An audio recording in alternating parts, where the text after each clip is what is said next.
I was sitting around this week wondering what we needed to talk about. And what we didn't need to talk about was the 3 things to fix your cancels. Sorry, we didn't need to talk about the 5 questions you must answer on the first phone call. And by the way, here's the pitch. Go to my fucking YouTube page if you want that stuff. It's there. That's why we don't need to talk about it today, right? It's part of a system. It's not the system, right? And that's what I want to talk about today. So all that stuff, someone posted something about relationships on Twitter this morning. I went straight to my Facebook page. I'm like, hey, guess what? Here's a guy talking about relationships. There's over 60 videos on that Facebook page. All of my content about the how, the why, and a lot of the what to do is on there. And it's titled that way. So you can get into the tactics if you understand where they fit into your systems and process. So go to the YouTube page, start clicking through there. There's over 60 videos. There's even a playlist called Start Here. Okay. This is not a pitch for my YouTube page, but I'm telling you why, right? Every week I'm coming up with another new small bit of tactics to share isn't going to move you forward. There's a take home from today. And we're going to go up top, and you can tell from the title, we're going to go high level here. Okay. Because if you want to help more people in your community be healthy, be successful, create success, create patient success, create health, help people get to desired outcomes they want to lead better lives, then you need to listen and be dialed on in this conversation today. Early on, and I'm pretty sure it's on my website and a couple places, I tell people one of my biggest desires, one of my biggest goals is to help people, right? Clinic owners, providers, healthcare providers, physios, anybody, any healthcare provider working with someone doing LASIK surgery. You want to talk about a big deal, being able to see better, right? And the key is always to allow them to help more people in their community who they can serve. Help more people in your community that you can serve. And you can watch the tactics video on, the 3 things you must do to get rid of cancels, because it's part of that process. And you can't help people if they're canceling. You can't help people if they're dropping off, right? You can't help people if they don't know their price in advance, right? So all those systems, all those how-tos, and I'll get back to it. Probably next week I'll do another one of those. Probably not.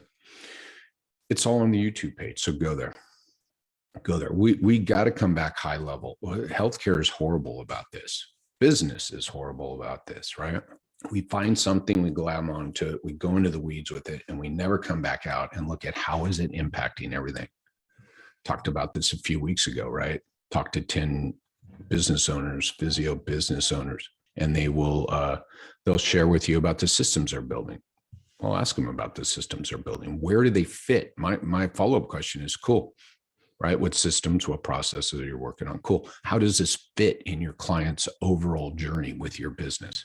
And so they're creating systems at a step in a client's journey without any realization of what occurs before and what occurs after, and the impact of what occurs before and what occurs after on that system. So without an understanding of the bigger picture, you will 100% of the time be wasting your time, money, or energy working on that system at that point in time without the awareness of the larger patient life cycle in your business.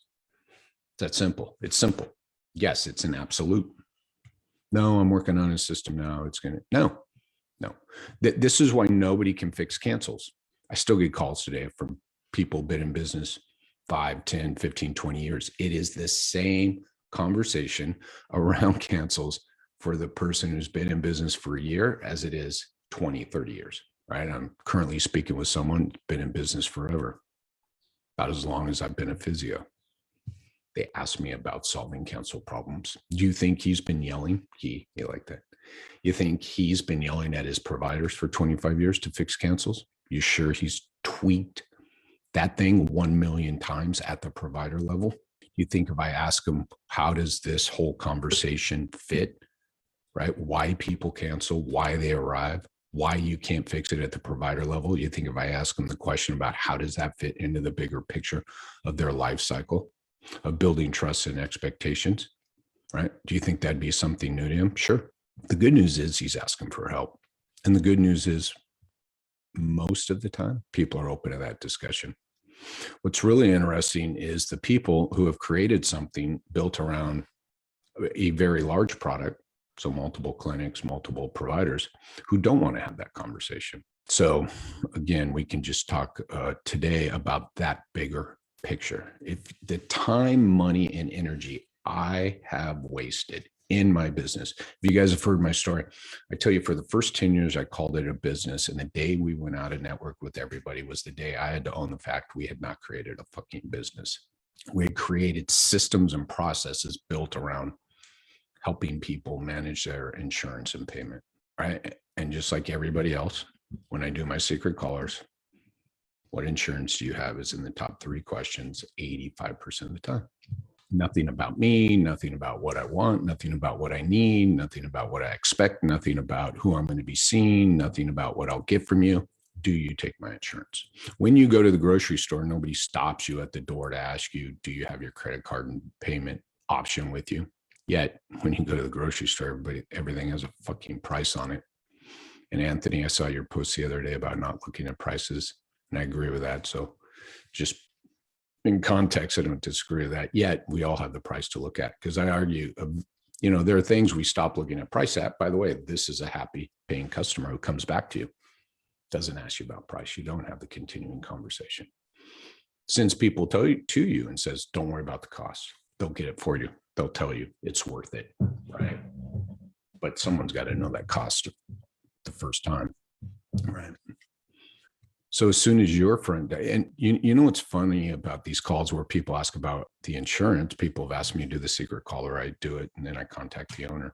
One of the first questions I ask them was, do you guys care? Of course. Say, do you want to commoditize your product, your service? Oh, hell no, we don't do that. We'd never do that. Team's trained not to do that. And I'm like, why do you ask for my insurance? 3 questions in. And then tell me if I don't have my insurance, what the cash-based service would cost without insurance, without me knowing what the hell, without you knowing what the hell I'm trying to buy. Your front desk telling me before I've shared my story how much it costs to see you is, again, the equivalent of someone stopping you at the entrance of the grocery store and saying, hey, Jerry, what do you need today? Oh, I need about 5 things. Cool, it costs you $150. You're like, what? Even if they said it costs you $25, you'd be like, what? Why don't you just let me go in and buy the things and you ring them up at the end, right? That's what a course of care is. If my plan of care for you is 6 visits, the cost is different than someone that has a plan of care for 7 visits, someone who has a plan of care for 5 visits, right? So let's come out high level and talk about this, right? And so this whole idea about your clinical skills not being enough, there's so much content out there for clinicians, taught by clinicians, to be a better clinician, to make a bigger impact on people. And I'm like, it's 30 minutes, it's 45 minutes, it's an hour of someone's day. There is so much more impact being made on this person. So at least in your business as an ecosystem, if you've seen my last video, we must understand, again, all the touch points, all the interactions, right? That this person is having, all the conversations. There's great stuff out there. I replied to a couple of things last night on the words that matter, right? There's a podcast I actually call that, but I use that as a bigger category, words that matter. And everybody's teaching clinicians on words that matter. So when that person's in the room for you for 30 minutes, you can use the words that matter. And I'm like, cool, 23 hours and 30 minutes are left in the day. You really think the clinician's going to have that big of impact? Right? And if you look at a lot of the nocebo stuff, it's stuff people hear over time.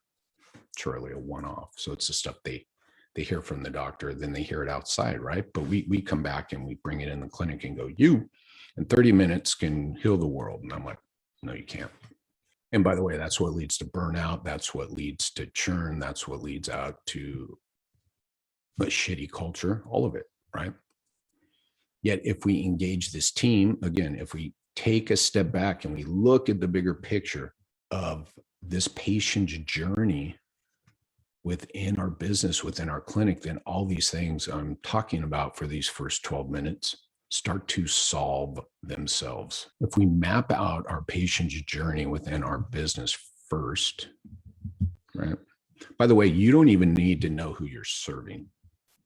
You need to know what service you're going to deliver. right? If you're aquatic PT, you need a damn pool, right? And all the steps to that. But you don't need to know who you're serving to map out basically your client, patient, customers journey within your business, right? But if you do that first, then when you do identify who you're going to serve, and that's a big takeaway from this today, is do you know who you're going to serve in your community? Once you understand who you're going to serve in your community, you immediately already know the journey they're going to be making in your business. And this is universal, people. Who you're serving, what you're going to serve them with, what their journey looks like, who you're serving in your community, what you're going to serve them with, and what their journey looks like. I currently have the most diverse clientele, businesses, business owners, providers that I've ever had. I've got people I got someone in Kentucky, I got someone in Tennessee, I got someone in Colorado who also has clinics in Arizona, I got someone in South Carolina, I got someone in Texas, I got someone in Oklahoma, right? So they're everywhere. Yet they're all creating success for themselves within their communities based on the principles I'm sharing with you. They're getting dialed in on who they can serve. And some of them, it is niche down. And it's awesome because they can help all those people in their community with that issue. They also understand what it's going to take. So what service are we delivering? How much is it going to cost? And then really working with them, because most of them don't have the journey mapped out, but they understand they needed to. And that's why we connected. And so mapping out this journey then, right? So these are people who have already been in it and put their head in it and realized, right, that they were creating systems without understanding the patient's journey.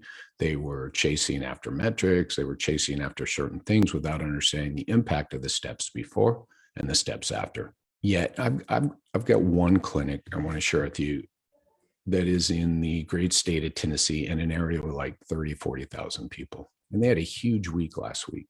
And they might be in an area where you would tell me all the things they do can't exist. It's rural, right? It's small town. It's an older town. Everybody wants to use their insurance. Well, they proved that wrong. They decided who they wanted to serve in their community, who they could make healthier, who they could impact in their community to lessen the healthcare load in their community. They keep people healthy and at the gym. That is a big save.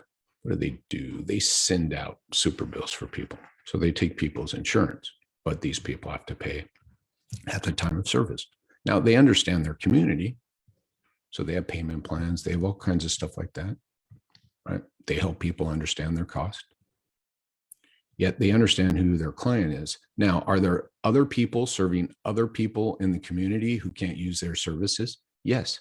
And do they refer people who choose not to see them back to those services? Yes. Are they serving more people in their community currently than they were? Yes. So they're reaching more people they can serve. They're serving them, right? And they're delivering. Because why? Because a lot of people are coming back word of mouth. So what they did was, and by the way, this clinic is a small clinic. When I first started talking to them, it was only the owner and just a new front desk person. And since then, he's hired another provider. And the reason I'm sharing this is because he understood if he was going to keep building this thing, if he wanted growth, if he wanted, I like this word, scalability, he had to better understand the business side of it and understanding his client patient's journey within his business. Because why? He wanted to serve more people in his community that he could best serve. And he also wanted to get paid for it. Now, let me take you to another clinic in Kentucky with a gentleman who has set up a practice. This is where the rubber hits the road, people. By the way, all my clients get the same exact thing. And my point here is it doesn't matter your practice model. You must understand who you're serving, what you're going to serve them with, right? And their life cycle within your company. All that, right, comes down to getting paid. So that's part of those three. And all that comes into how we're going to manage the business financially, how you're going to manage your visits, how you're going to manage your cost, how you're going to pay your bills. The structure is the same for everybody. So it doesn't matter if you're in New York City or you're in rural Tennessee or it just doesn't matter. It doesn't matter. All the rules are exactly the same. There's a higher density of people in New York City, yet it doesn't mean that you can serve everybody. You still got to figure out who you can serve. So one of the biggest problems I see with clinics currently is putting everybody on the schedule, right? So they don't know who they're serving. So they just put everybody on the schedule. They don't understand their patient's life cycle. They don't understand the value of building trust and building an alliance prior to arrival. And then they put the wrong people on the schedule. And then they don't manage expectations properly, and people drop off. Right? I'm working with some new marketing people, and one of the questions I told them to start asking their clients is, what is your drop-off rate? That's the biggest tell of your understanding of your patient life cycle. And here's a huge takeaway with drop-offs is the goal is not to keep scheduling everybody and getting them to stay. The goal is to stop putting the wrong people on the schedule. And for the people who do arrive, you make sure all the expectations are managed and set. That's how you stop and prevent drop-offs. If you understand your patient life cycle, if you understand who you're serving, if you understand the service you are selling, providing to people, and you understand that person's journey within your business, then you will do all those things. Your drop-offs will 130% guaranteed stop. Your cancel rate will frickin' fall through the floor. Your cancel rate, if it's above 10% and you're measuring it properly, it's too high. If your drop-off rate's above 10%, way too high. By the way, there are clinics out there running at 50, 60, 70% drop-offs. By the way, I will say this out loud. That's unethical to be doing that, stealing people's time, money, and energy just to see if they're the right fit. That needs to be done further upstream. If you want to help more people in your community achieve their goals, if you want to help more people in your community so that you can have growth and have a successful business and create something that creates a lot of good in your community and get paid for it, you must understand who you serve. And you must stop scheduling all these people. So again, let's back this out, right? If you understand, if you want to serve more people in your community, then you must understand who you can help most in your community.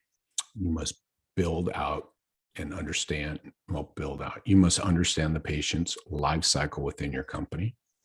You must understand what service you're going to sell them. By the way, this is all over my freaking YouTube page.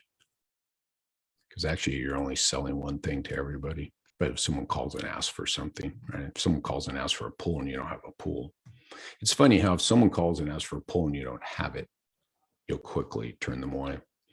But if someone calls and says, I have this problem, I will guarantee your front desk most of the time has no idea if you've seen any, low back pain, sure. But low back pain, what do they want to get back to? How'd they hurt their back? Are they the right fit, right? Just because you help people with low back pain doesn't mean you can help all 81% of the population who has low back pain. Oh, great, you have low back pain? Yeah, we can help you. And then they drop off because they weren't the right fit, because they weren't the people you truly serve and help in your community. If you do this work, you will be able to manage more upstream and return a greater ROI to your community and to you. Your community will benefit from it, and you will benefit from it. People will be healthier, they'll be happier. You will be creating that healthy, happy patient, and they will pay you for it.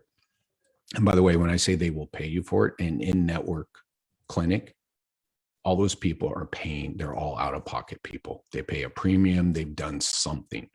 So please don't think it's any different in-network, out-of-network, fucking bartering for chickens. It's all the same. Right? I love it. You say, well, no, we're in network. We're not cash PT. And I'm like, that mom that you're treating, she pays $1,000 a month premium insurance for her family to have this insurance. You fucking tell me that's not cash pay. All you see is the $20 copay. She's putting $1,000 a month out of their pocket to make sure her family's covered. That's as cash pay as anybody else. So she deserves the same consideration. That's why this whole thing you're listening to has zero to do with in-network, out-of-network cash pay. Zero. Everybody gets treated the same. in-network, out-of-network cash PT. Doesn't matter because it's value before price. And if you're worried about price before you share value, then right. And this is, we're back to the, hey, what insurance do you have? It's like, hey, why don't you tell me what you can do for me? I love the analogy too. You need a pair of shoes. You walk up to the shoe store and they stop you at the door and say, it'll be $150. You don't know what I want. I don't know if you have it. Yeah, it'll be $150. Right. And then you can come on in. That's what we do when we schedule people without figuring out if they're the right fit. Right. We try to prevent that by doing these no charge discovery visits, which are abused and overused. And we're still wasting people's time, money, and energy. Right. It costs them to come to your clinic to get that. So putting everybody in a no charge consult is not a solution. Getting everybody to arrive and giving them their cost after they arrive for that initial visit, hear me out, is not a solution. You're wasting people's time, money, and energy because you don't understand the life cycle. And therefore, you don't understand the value of the work to be done before those people arrive in your clinic, your front desk, your phase 2 of your patient life cycle. If you need any help, I know a guy who can help you, right? That whole world. So, again, you've heard me cycle up, come back into the weeds, and cycle out. And I think it's really important for you to be able to do that. Think about, when are you in the weeds and when do you have to come back out, right? Again, shit, we got a drop off. Where am I going to solve this problem? First thing you got to do is pull way back. Hey, we got a copay collection problem. Pull it way back.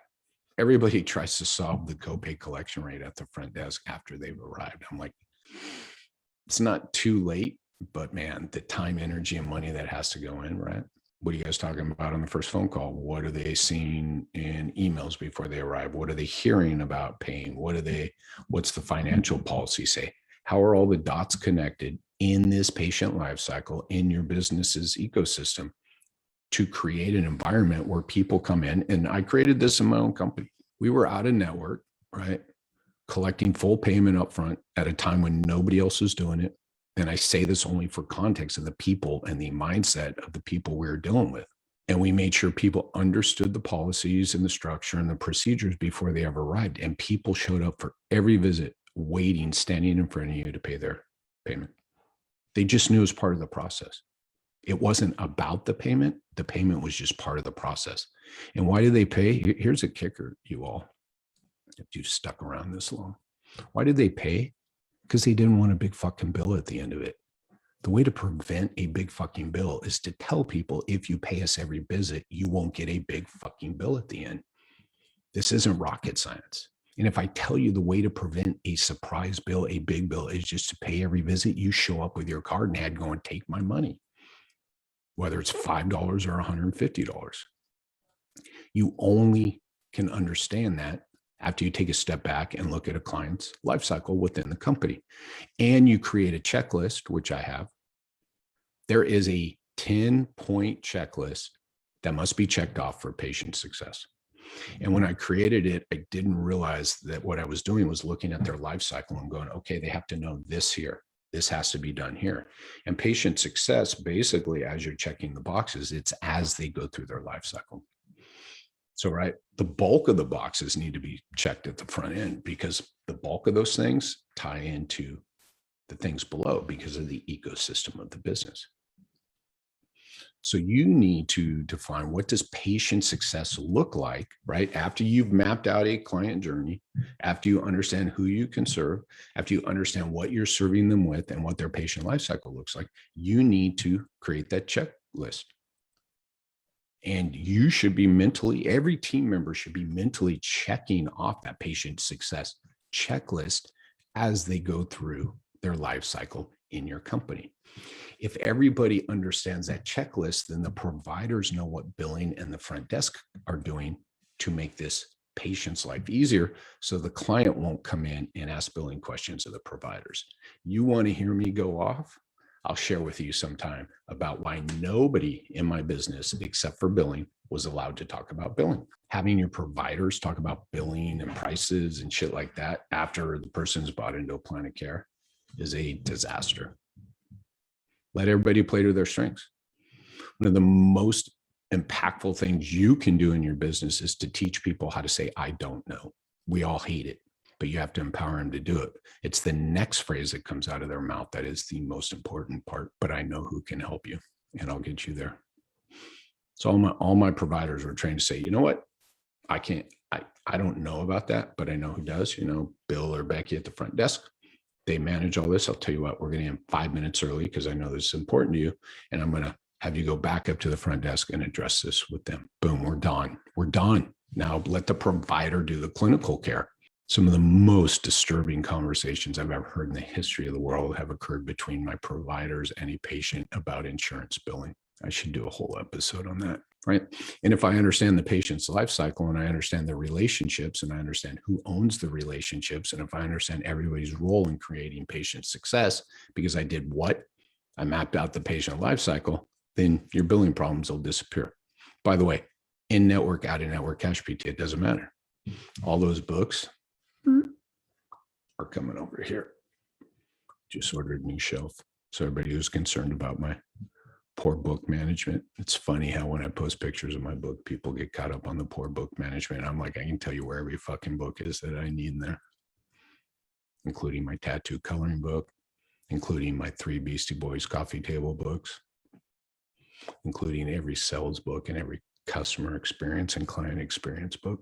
I can show you where they all are.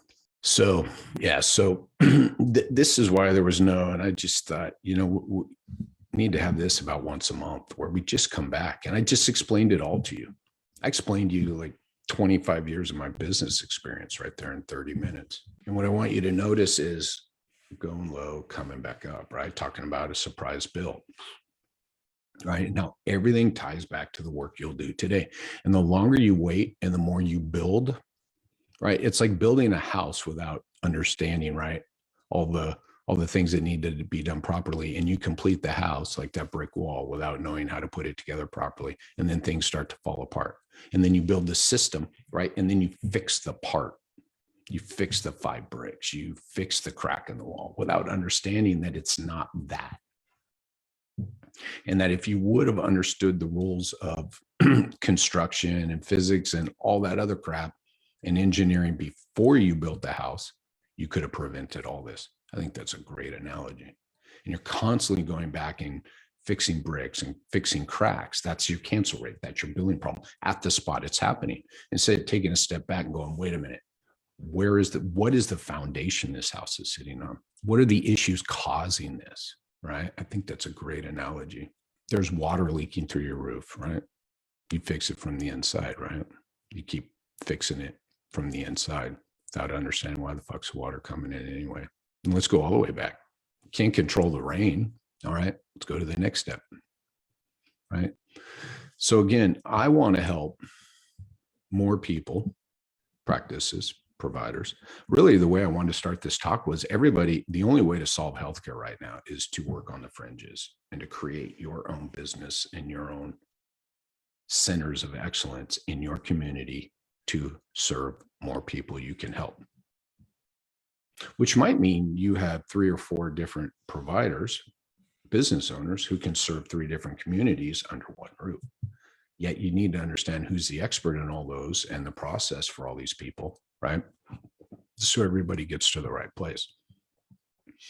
But I talked to a guy recently who's opened new space and, now is thinking about all these things I'm just sharing with you. I'm like, man, that's an expensive proposition. The work, the time, the energy, the money you spend further upstream of starting your business, the greater ROI. The dollar you spend today and save today, right? My world, right? With the front desk stuff, every time I see, okay, I'm hiring my first admin, what do I have to do? And I'm like, you didn't just say that, did you? That should have always been part of the process, right? And then I bring in an admin and I understand there are 3 roles. I always ask people, what role do you want them to play? And they list out like 30 things. And I'm like, right. And then they're just going to create all these problems. But yet again, they think they're solving a problem. Great. I found a great admin person, right? They think they're solving problems, and the time, money, and energy that went into that hire will actually lose you business, right? I share with people all the time. Are you ready to stop losing business through your front desk? You lose more business through your front desk than you do the drop-offs, which is funny. So everybody's trying to prevent drop-offs. I'm like, well, you can kill 2 birds with 1 stone by going back to the initial phone call. because, by the way, they're hanging up on people you could serve every day. And by the way, the person who calls and says, do you take my insurance? You can serve them. Or I should say, can you serve them? No, we didn't take their insurance. I'm like, what do they need from you? What do they want from you? So when your team is trained to just say no and hang up, you're losing business. When they put people on the schedule who then drop off after visit 1, 2, or 3, you're losing business. And by the way, not only did you lose that one, but what do you think that person's saying about you in the community? The way to prevent the drop-offs is understand your patient's life cycle, what your leverage points are, who you're serving, and what you're serving them with. And I think we'll end there because that's where we started. So again, with that part. So again, I believe the solutions to healthcare are going to occur on the fringes, not from the inside. And so you building something within your community is a bigger part of the solution than trying to blow something up from the inside. You tapping into your community and having the skills and the mindset around a patient life cycle and who you're serving and what you're going to serve them with will do greater good for healthcare than trying to do it from the inside. I mentioned that clinic real quick in Kentucky. The person I'm working with has decided to deliver 40%, I believe it is, of their visits every month, no charge, pro bono, giving back to the community, right? So he sees people who have insurance, people who pay out of network, people who come completely out of pocket, X amount of visits a month, so he can fund another 40 visits, and it's scalable. So again, this conversation today, for anybody who sat around, and I'm glad I didn't say this at the beginning because everybody thinks this is business and making money talk. It's also the way to make money to pay your bills, to support your daughters and your wife or your husband and your kids and anybody else you want to support and give back to the community. So you can do huge impact. And this person is going to see people who currently aren't getting care. So the impact on the community is huge. I like the word ginormous because he understands what? His patient's life cycle, who he can serve and what he's going to serve them with, how he's going to serve them. And that includes, right, finances. And so now we're growing this. And the goal is to grow it, grow it, grow it. And he's working his ass off. I take no credit for any of these people because they had to do it. I put the ideas in their head. I gave them the stuff to work from, and then they did it. And so again, in network, out of network, no charge. I call pro bono no charge. I think pro bono is a bad word because it implies people can't afford something. No charge says I'm choosing not to charge you. Right. And it's part of the process. It's part of the intake. It's part of their life cycle. I get it. We get it. You build it in. By the way, do you want to know someone can't pay you after they complete a plan of care or before they arrive? Right. It's all this stuff. You got to manage all this. And if you're going to support a no charge business with people paying, you better know. People better know up front what they're paying when they can. I know this all sounds straightforward, yet even the people who tell me it's straightforward and I manage this and I do this and I've trained my front desk. That's always my fun thing. I've trained my front desk. I go, cool. You want me to do a secret caller? I'm like, all right, how is this different? Why will they arrive? Right? Did the patient, she didn't get from me what I wanted, my goals, didn't set my expectations, didn't tell me who I've seen, didn't tell me what I'd get.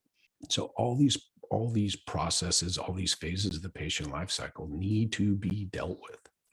Again, took me 15 years to figure it out, right? You can figure it out. You can do it, right?